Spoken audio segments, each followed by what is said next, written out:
सत्यनारायण भगवान की व्रत कथा। राधे राधे मित्रों, आइए सुनते हैं सत्यनारायण व्रत कथा प्रथम अध्याय।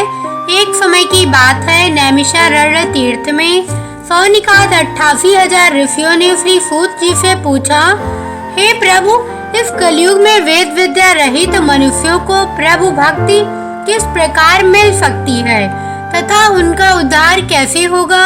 हे मुनि श्रेष्ठ, कोई ऐसा तप बताइए जिससे थोड़े समय में ही पुण्य मिले और मनवांछित फल भी मिल जाए। इस प्रकार की कथा सुनने की हम इच्छा रखते हैं। सर्वशास्त्रों के ज्ञाता सूत जी बोले, हे वैष्णवों में पूज्य, आप सभी ने प्राणियों के हित की बात पूछी है, इसलिए मैं एक ऐसे श्रेष्ठ व्रत को आप लोगों को बताऊंगा जिसे नारद जी ने लक्ष्मी नारायण से पूछा था और लक्ष्मीपति ने मुनि श्रेष्ठ नारद जी से कहा था। आप सब इसे ध्यान पूर्वक सुनिए।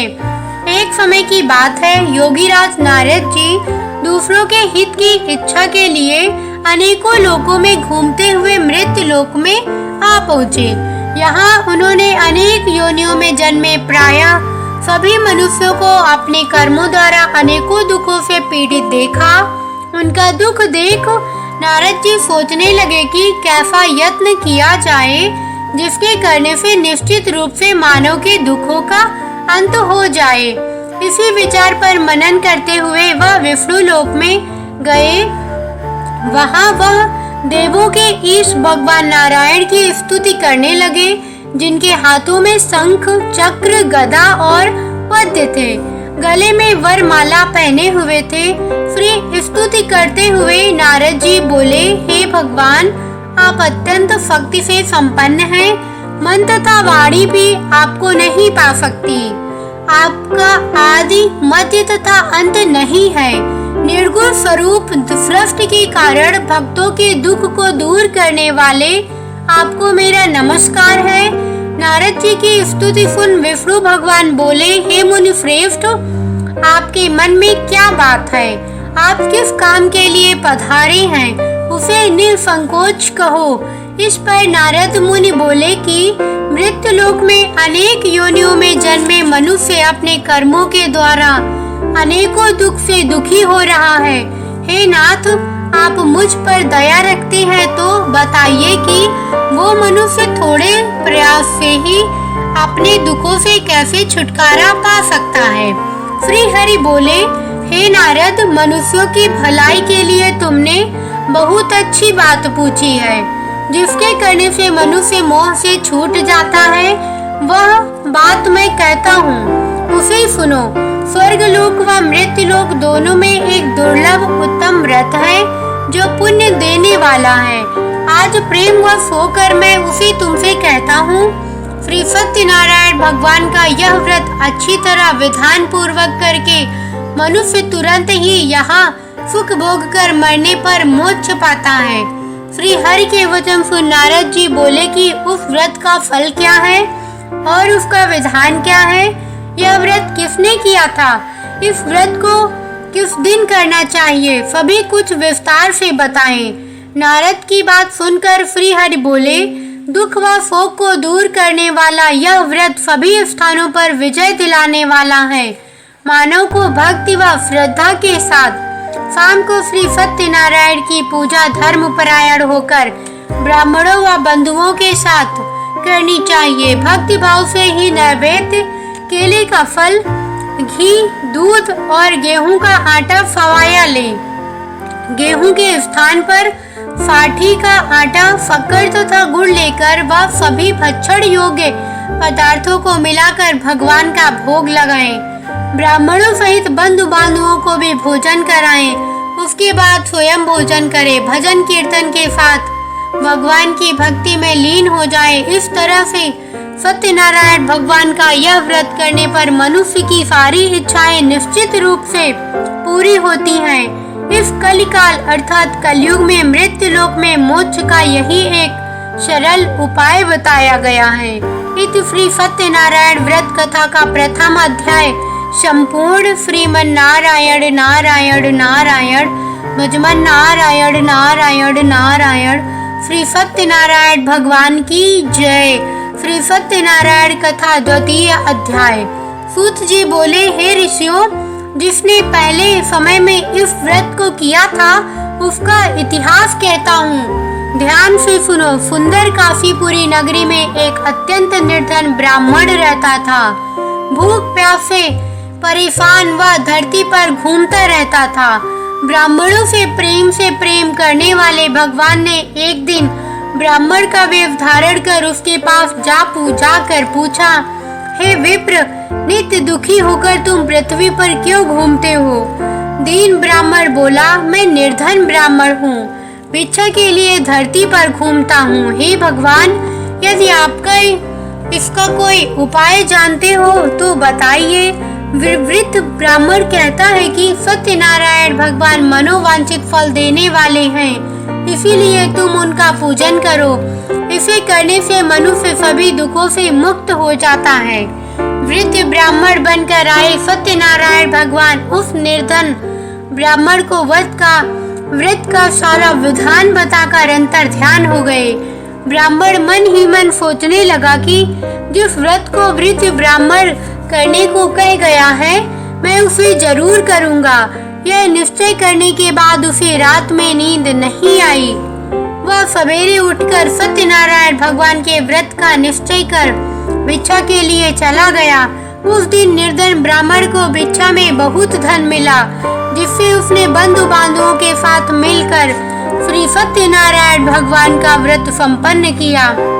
भगवान सत्यनारायण का व्रत संपन्न करने के बाद वह निर्धन ब्राह्मण सभी दुखों से छूट गया और अनेक प्रकार की संपत्तियों से मुक्त हो गया।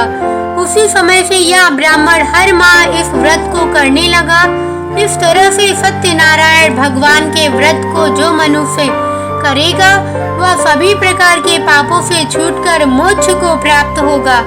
जो मनुष्य इस व्रत को करेगा वह सभी दुखों से मुक्त हो जाएगा। सूत जी बोले कि इस तरह से नारद जी से नारायण जी का कहा हुआ श्री सत्यनारायण व्रत को कैसे मैंने तुमसे कहा।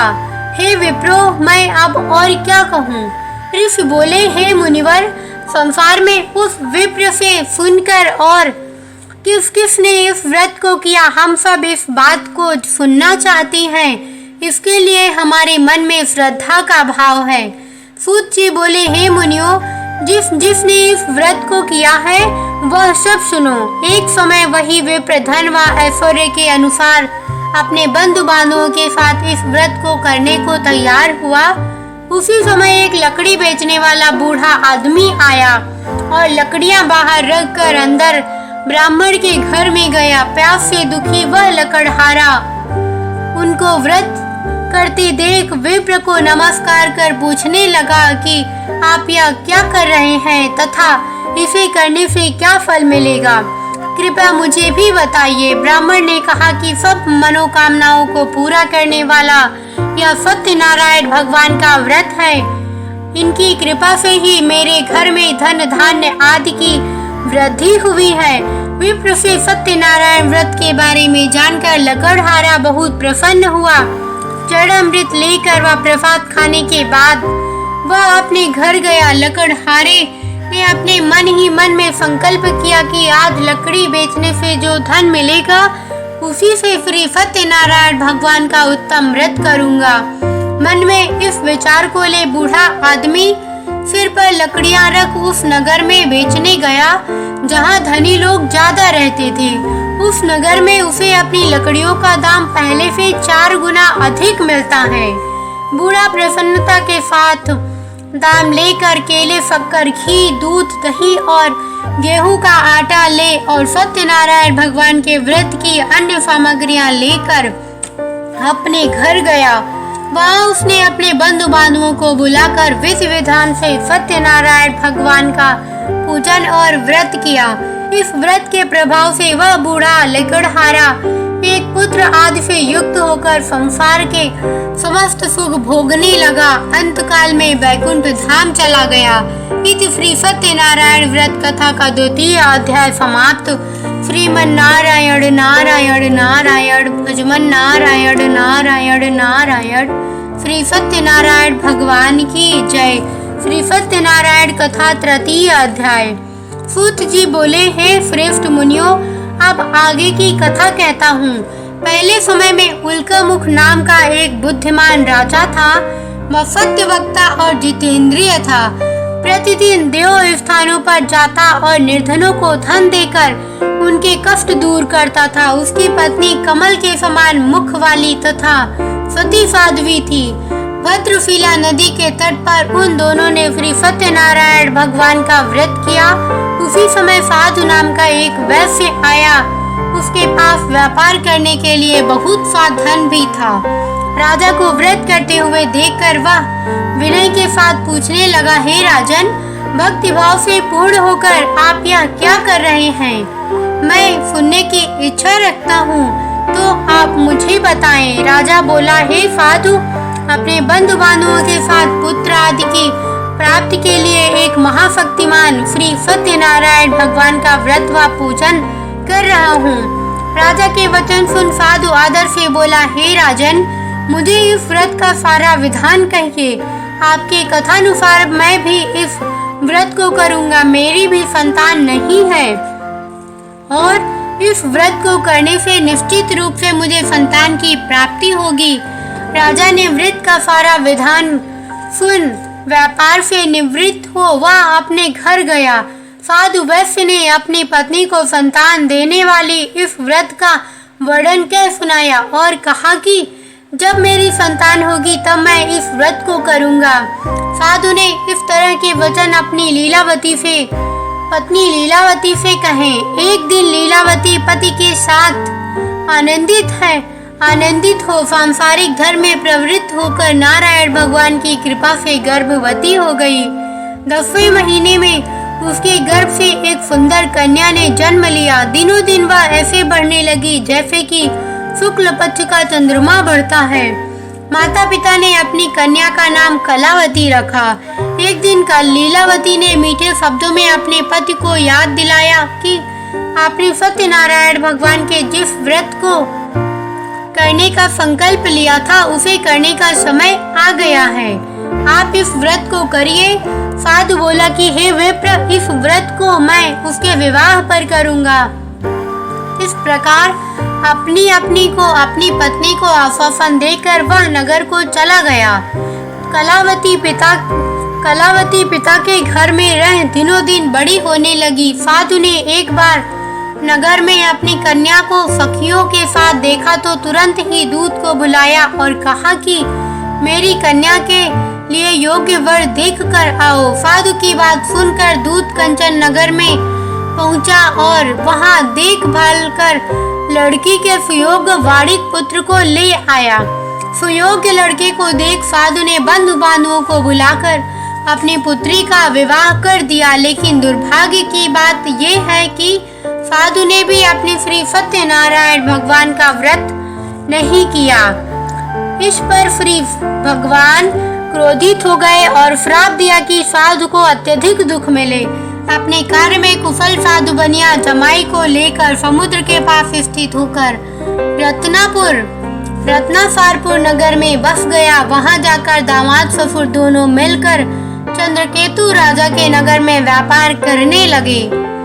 एक दिन भगवान सत्यनारायण की माया से एक चोर राजा का धन चुराकर भाग रहा था। उसने राजा के सिपाहियों को अपना पीछा करते हुए देख चुराया हुआ धन वहां रख दिया जहां साधु अपने जमाई के साथ ठहरा हुआ था। राजा के सिपाहियों ने साधु वैश्य के पास जाकर राजा का धन पड़ा देखा तो वह ससुर जमाई दोनों को बांधकर प्रसन्नता से राजा के पास ले गए और कहा कि उन दोनों चोरों को हम पकड़ लाए हैं।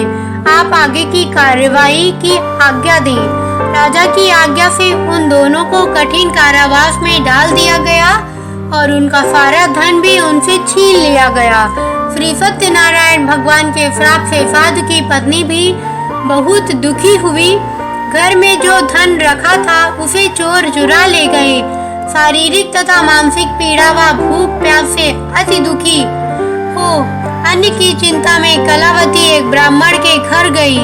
वहां उसने श्री सत्यनारायण भगवान का व्रत होते देखा, फिर कथा भी सुनी। वह प्रसाद ग्रहण कर रात को घर वापस आई। माता ने कलावती से पूछा कि हे पुत्री, अब तक तुम कहाँ थी? तेरे मन में क्या है? कलावती ने अपनी माता से कहा, हे माता, मैंने एक ब्राह्मण के घर में श्री सत्यनारायण भगवान का व्रत देखा है। कन्या के वचन सुन लीलावती भगवान के पूजन की तैयारी करने लगी।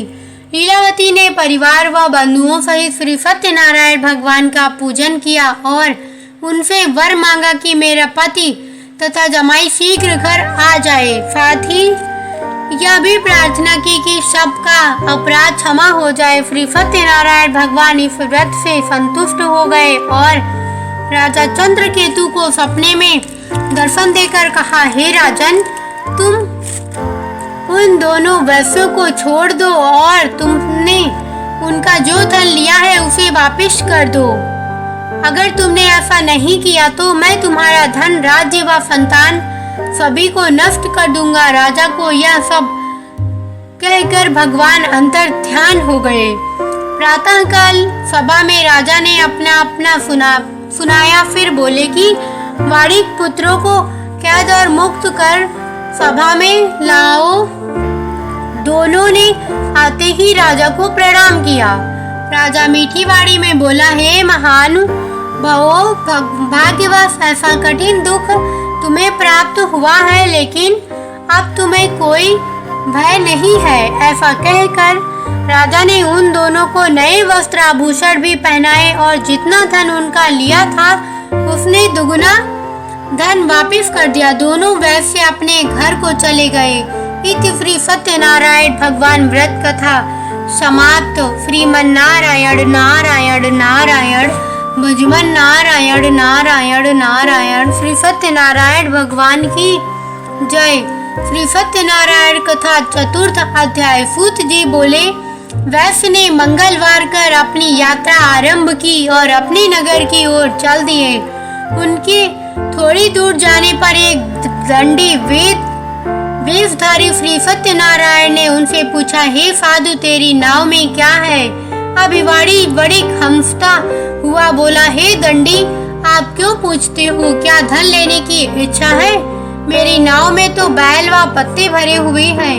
वैश्य के ठोकर वचन सुन भगवान बोले, तुम्हारा वचन सत्य हो। दंडी ऐसा वचन कहकर वहां से दूर चले गए। कुछ दूर तक जाकर समुद्र के किनारे बैठ गए।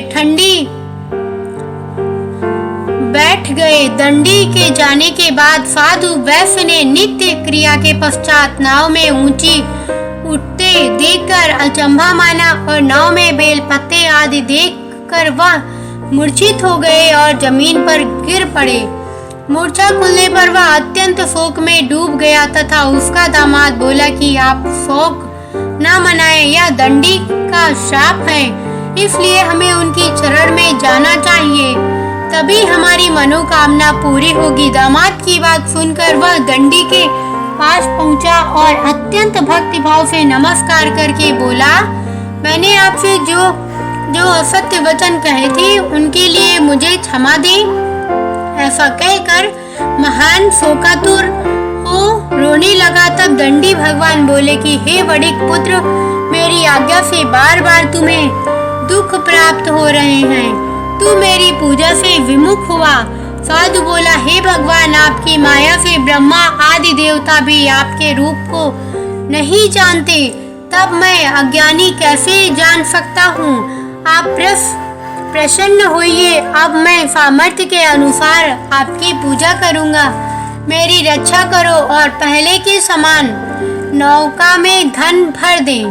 साधु वैश्य के भक्ति पूर्वक वचन सुनकर भगवान प्रसन्न हो गए और उसकी इच्छानुसार वरदान देकर अंतर ध्यान हो गए। ससुर जमाई जब नाव पर आए तो नाव धन से भरी हुई थी।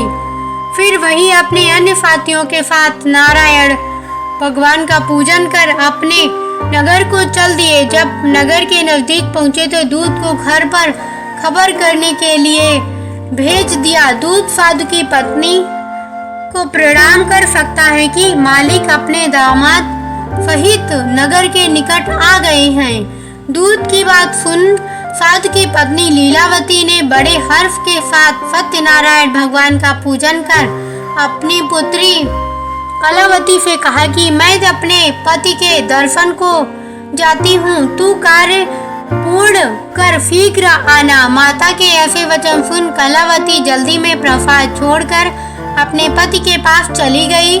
प्रसाद की अवज्ञा के कारण श्री सत्यनारायण भगवान रुष्ट हो गए और नाव सहित उसके पति को पानी में डुबो दिया।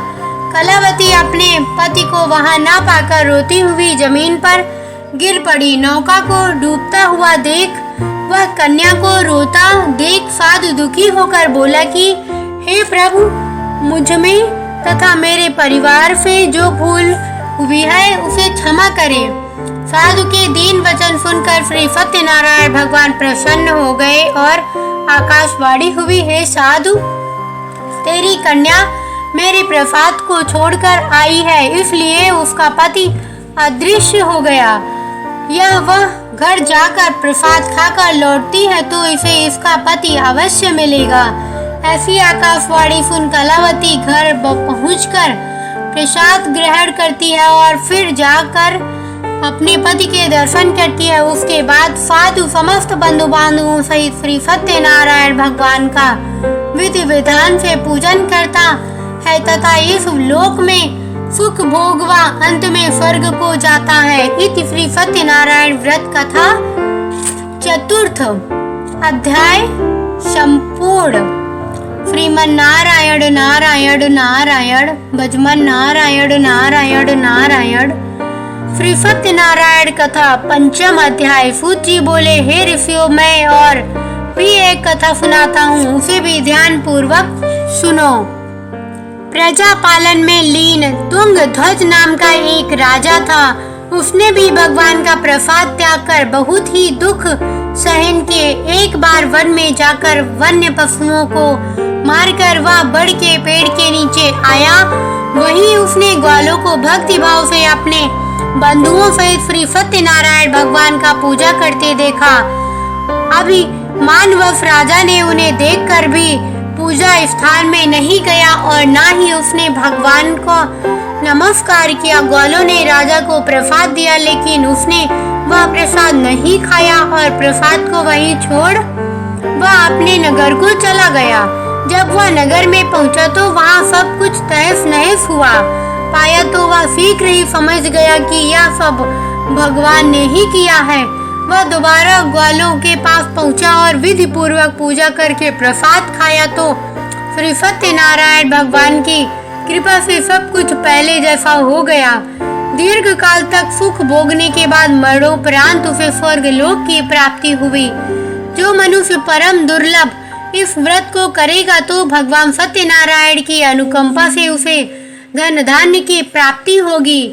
निर्धन धनी हो जाता है और भय मुक्त हो जीवन जीता है। संतानहीन मनुष्य को संतान सुख मिलता है और सारे मनोरथ पूर्ण होने पर मानव अंतकाल में वैकुंठ को जाता है। श्री सूत जी बोले, जिन्होंने पहले इस व्रत को किया है अब उनके दूसरे जन्म की कथा कहता हूँ। वृद्ध सतानंद ब्राह्मण ने सुदामा का जन्म लेकर मोक्ष की प्राप्ति की। लकड़हारे ने अगले जन्म में निषाद बनकर मोक्ष प्राप्त किया। उल्कामुख नाम का राजा दशरथ होकर वैकुंठ को गए। साधु नाम के वैश्य ने मूरत ध्वज बनकर अपने पुत्र को आरे से चीरकर मोक्ष पाया। महाराज तुंग ध्वज ने स्वयंभू होकर भगवान में भक्ति युक्त हो कर्म का मोक्ष पाया। इति श्री सत्यनारायण व्रत कथा का पंचम अध्याय संपूर्ण। श्रीमन्नारायण नारायण नारायण भजमन नारायण नारायण नारायण। श्री सत्यनारायण भगवान की जय। यह थी संपूर्ण सत्यनारायण भगवान की व्रत कथा। यदि कथा पसंद आई हो तो वीडियो को लाइक, चैनल को सब्सक्राइब करके कमेंट में सत्यनारायण भगवान की जय जरूर लिखना। साथ ही मित्रों संबंधियों के साथ शेयर करना। धन्यवाद।